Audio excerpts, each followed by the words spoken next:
All right, guys, I normally don't do videos like this, but I really want to just touch on this topic. I normally don't like review movies, but like this really irked me a bit. The new Napoleon movie coming out. Every time I hear more about this movie, historically accurate wise, it just like it makes it seem worse and worse. It's clear that it's okay to take liberties with historical accuracy for the sake of entertainment. I understand that 100%. I get that, but it seems like they just made weird decisions. And although I haven't seen the movie, we can look at the Battle of Austerlitz because it's one of the most documented battles of the Napoleonic era of European history. Like it's an extremely famous battle. We know exactly what happened. We know everything that happened in this battle. So there should be no discrepancies in what actually happened. And I want to just go over like why I think this battle is really poorly done. It gets the very most important parts right. But it just like makes other weird decisions that like visually, if you're looking at it, you're like, this makes no sense. Like if you're actually paying attention to what's being said and what's going on, you're like, this actually doesn't make any sense if you think about it. So what I'll do is we can watch it. I'll pause it. I'll show some other maps about like what actually happened and why it kind of doesn't make any sense in the context. So let's get started. All right. So first off, the way this battle went down was actually very simple. Okay, you have the French left flank, center, and right flank. You have the Austrians and Russians who were together in this battle. Now, they had the strategic high ground. It's called the Pratzen Heights. Napoleon planned this battle meticulously, and he gave them the Pratzen Heights on purpose. He gave them the high ground on purpose. Now, reason was because he wanted to draw them off the Pratzen Heights, and he made his right flank strategically weak in order to draw them off the heights. So what you're seeing here is this is supposed to be the Austrians and Russians coming down from the Pratzen Heights, and this is supposed to be the weakened French right flank around this I think it's the town of Telnitz and the castle of Sokolnitz. So this is supposed to be that area of the battle.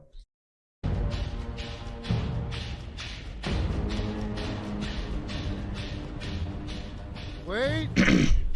Let them think they have the higher ground. Okay, so that just makes no sense. Not only is this not high ground, but the Austrians and Russians, they had the high ground before the battle even started. Napoleon gave it up on purpose. So make them think they had the high ground. They already had the high ground. They didn't have to make them think they had it. They had it the whole time. They had it before the battle even started. Second off, this is not high ground. This is as flat as a pancake. Okay, this is completely flat ground. You're on the high ground, actually. This is the high ground. You're looking out from the high ground onto literally a pancake. So it makes no sense. And I'll show you a quick graph on that. So this is how the battle actually happened. You have the French center here, the French left flank, and the French right flank. As you can see, the right flank severely weakened on purpose. You have the town of Telnitz here, and the castle of Sokolnitz. This is where most of the battle would happen. You have the Pratzen Heights, which is right here and also part of here. And so what would happen during the battle is these guys would be sent down here to attack what appeared to be a weakened right flank, which is accurate. It was a weakened right flank on purpose. And by doing that, they would leave the Pratzen Heights open to attack from the French center. Now, I'll get more to that later because there's a scene about that. So that's what is being depicted in this, is supposed to be depicted in this scene, which is, again, like, it's all flat. There's no, like, if you're like, let them think they have the high ground. Like, what high ground? What are you talking about? There's no high ground here. You're on the high ground.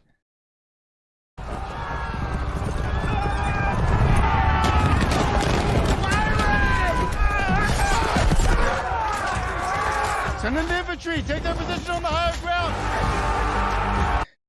Okay, so this this is a very important part of the battle. Once those Austrians and Russians had left the high ground, once they had come off the high ground, now before that battle happened, this is very early in the morning, by the way. So like this whole battle happens in daylight. I'm not sure why, for some reason, I'm sure just for aesthetic reasons and to make it look cooler. It's like a moonlight battle for some reason, but this happens in daylight, but whatever. There was a lot of fog during this battle. So the French center was completely covered in fog. They could not see these two divisions waiting to attack. So when these Austrian and Russian troops left the high ground of the Pratzen Heights to attack the right flank, these two divisions advanced at a key moment completely out of the fog. completely like had no idea they were there. So that's why they had the surprise on attacking the Pratzen Heights. Now, for some reason, they've decided not to go with the fog here, and instead just sitting in trenches under like trench coats and other wool for some reason to hide them. Okay, so that is another director's choice, I guess. Instead of fog, they're hiding. Okay. Send in the infantry. Take their position on the higher ground. Okay, the way, like, I think Joaquin Phoenix is probably a really good pick for Napoleon. He's kind of crazy like Napoleon is. It kind of works out. But the way he says these lines, it just sounds like so mundane and ordinary. Like he's ordering a coffee at Dunkin' Donuts or something. Like, yeah, just send the infantry, take the high ground. Like, it lacks any military expertise or anything. It just sounds like he's just barking like generic orders, when in reality, like, if you had planned this battle meticulously every single step of the way, had predicted your enemy's movements every step of the way, it's like he's playing chess 15 steps ahead. Like, you wouldn't give such a generic, it takes me out of the scene a bit, because it's just like that's it? Just take the high ground? Like, okay, like, just take the high ground, guys. Send in the infantry. Take their position on the higher ground. Also, like, again, man. Okay, so this is a battle happening right now. So remember, this battle is supposed to be happening here, to Kolnitz and Sokolnitz. This is where the battle is happening. This is where this is being depicted right now. This is that battle. So now he's sending in this infantry, which is supposed to be this infantry in the center. He's sending them to take the high ground, which is supposed to be the Pratzen Heights.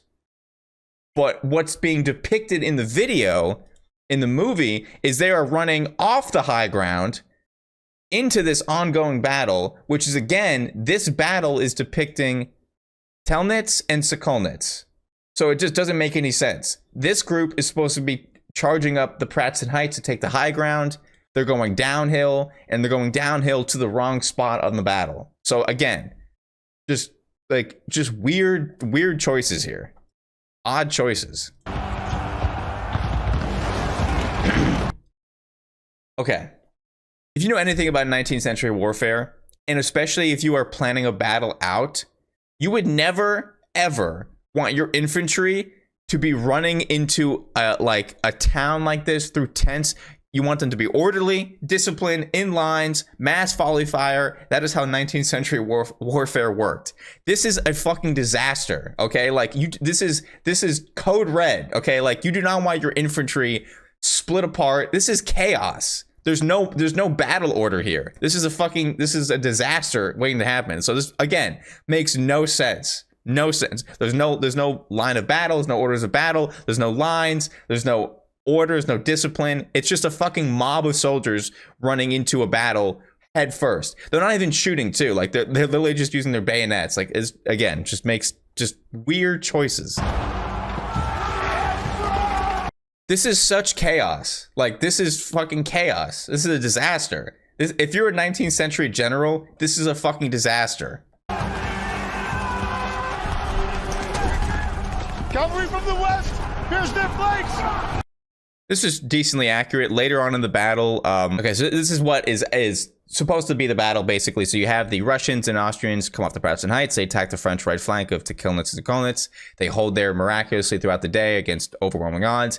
Later on, when the Pratzen Heights are completely evacuated, mostly evacuated of troops, that's when Napoleon sends in his center to take the Pratzen Heights. There's a lot of fighting going on there. And you have what was showed there, a lot of cavalry action. We have myriad. Actually, we had the guard cavalry. We had guard versus guard cavalry, which is really cool. Guard cavalry of both sides, the Russians and the French. The guard cavalry and the guard infantry are like the best of the best. Like, those are like the elite troops, usually held back in reserve.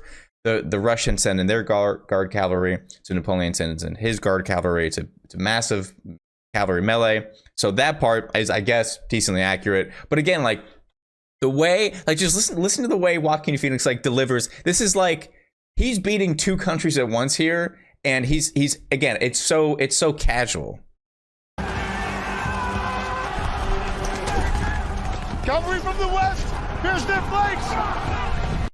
it's just so like Monday again going down off the high ground makes no sense, but it's so the way he says the lines is so mundane. Like anyone could have said that realistic. Like it doesn't sound like a guy who's fought in 50 plus battles and is just like a strategic mastermind. It's just like cavalry from the west, here's their flanks. Like, all right, got it.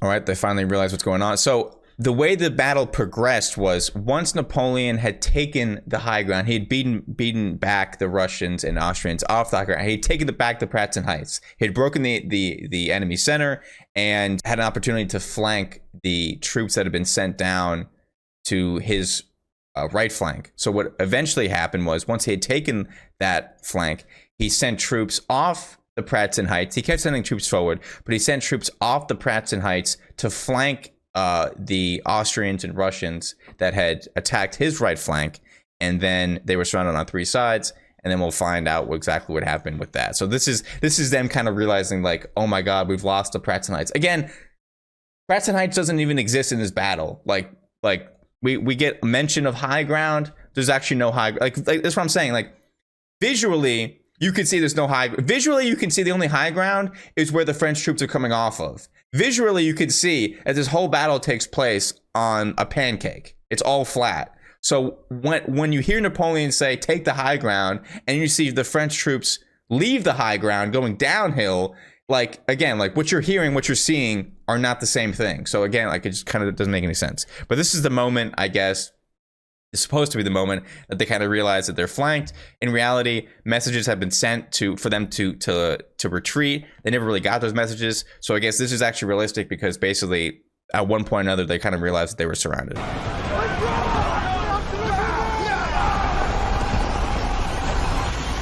So this is them withdrawing. This scene is actually, I like this scene coming up. So they're retreating. And they realize that they've retreated onto ice, which did actually happen. This is probably one of the most famous parts of the battle, but for the wrong reasons. So they retreated across this lake, and well, I guess we'll see what happens.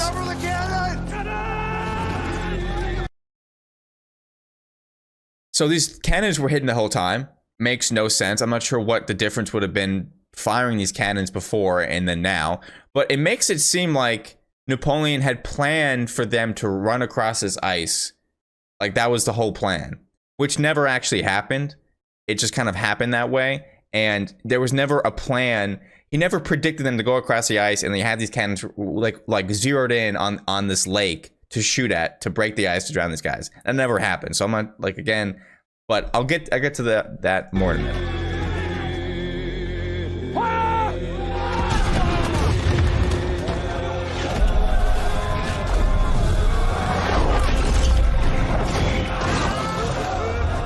The ice. Here's the problem with this scene, but like I'm kind of okay with it because in reality, about 200 Austrians and Russians drowned in this actual in this sequence. Okay, so that they did shoot the ice, they did kill about 200 Russians, Austrians that drowned. Okay, now Napoleon's propaganda had claimed that they killed thousands in this particular part of the battle, that thousands had drowned because they shot the ice. So this could be one of two things. It could either be Ridley Scott again being super historically inaccurate, or he could be playing into that Napoleon propaganda where Napoleon's propaganda had claimed that they had killed thousands in drowning on this lake. So I don't think it's the propaganda part. I think, if anything, he just kind of got lucky that it just happened to coincide with the propaganda.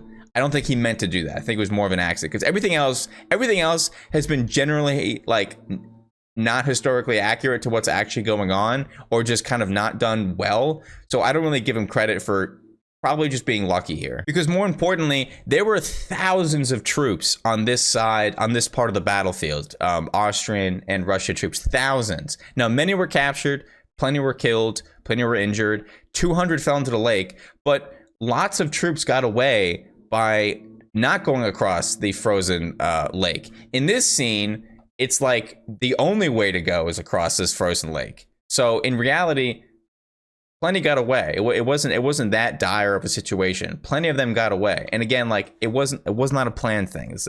He did not plan for them to go across the ice. There wasn't cannons unfurled waiting for this exact moment. That just did not happen. And it's just kind of weird. You can see like tons and tons of people are being killed, like way more than 200.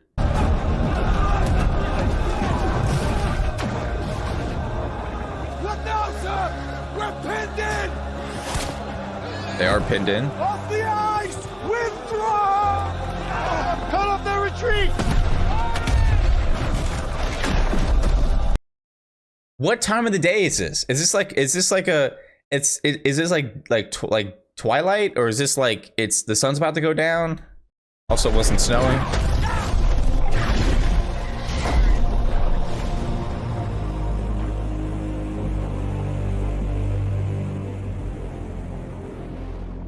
Very cool scene though. Like again, it looks great. This whole scene looks great.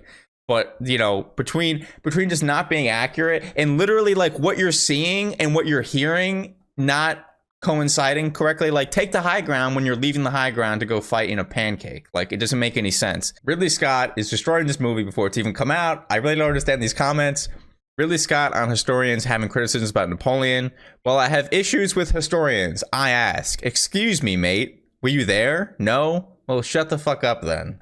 I mean, like, that is such an unhinged comment. I'm not even sure how to respond to that, but I understand. You can't be 100% historically accurate for entertainment reasons. I get it. 100% agree with that, okay? But some of these things are just kind of unexcusable and just plain out stupid. And like, not only are they non-historical, but they go against what actually historically happened. Another disaster in the movie, okay? Ridley Scott on shooting a sequence where Napoleon's cannons fire at the pyramids. He showed Napoleon shooting cannons at pyramids. I don't know if he did that. Really? You think? But it was a fast way of saying he took Egypt. Okay, so first off, incredibly stupid to be shooting cannons at pyramids. I'm not sure if he realizes, but it's not going to really do anything against the pyramids. Second off, he didn't obviously do that. Third off, he held Egyptian history pretty sacred. In fact, a lot of what we know about Egyptian history was discovered by the scholars and scientists that Napoleon brought with him on his expedition to Egypt. Okay, so not only was he not just shooting at random Egyptian pieces of history, he was trying to document it because he held it sacred. So it makes no sense. Not only is this historically inaccurate, it's basically the opposite, okay? He wasn't shooting at Egyptian things, he was documenting it. Meticulous topographical surveys were made. Native animals and plants were studied. Minerals were collected and classified. Local trades and industry were scrutinized. Most famously, ancient Egypt was discovered. The temples and tombs of Luxor, Philae, I can't pronounce that, and the Valley of the Kings. Each of these sites were measured, mapped, and drawn, recording in meticulous detail a pharaonic Egypt never before glimpsed by the outside world. Now, does that sound like somebody who's just shooting cannonballs at a pyramid? No, it just dumbs it down. Because the discoveries that Napoleon made by bringing these scholars and scientists and other people with him were fucking so important to discovering ancient Egypt. And all Ridley Scott could do was, we're gonna shoot some cannonballs at the pyramids. And again, like, just another really stupid comment. Ridley Scott responds to negative comments from French critics about Napoleon. The French don't even like themselves. Right, because like no criticism is actually acceptable, because the French wouldn't even know Napoleon as well as I do. Again, like, this whole fucking thing's a disaster, man. Like, every piece of like historical context that I've seen coming from this movie out before I've actually seen it. Haven't seen the movie, okay? So I'm maybe benefit of the doubt here. But everything that I've seen leaked or talked about, especially these fucking quotes from Ridley Scott, are not giving me confidence, okay? Again, I understand not having something 100% historically accurate, fucking day by day, foot by foot. I get it. But do we really have to have him shooting cannonballs at the pyramids?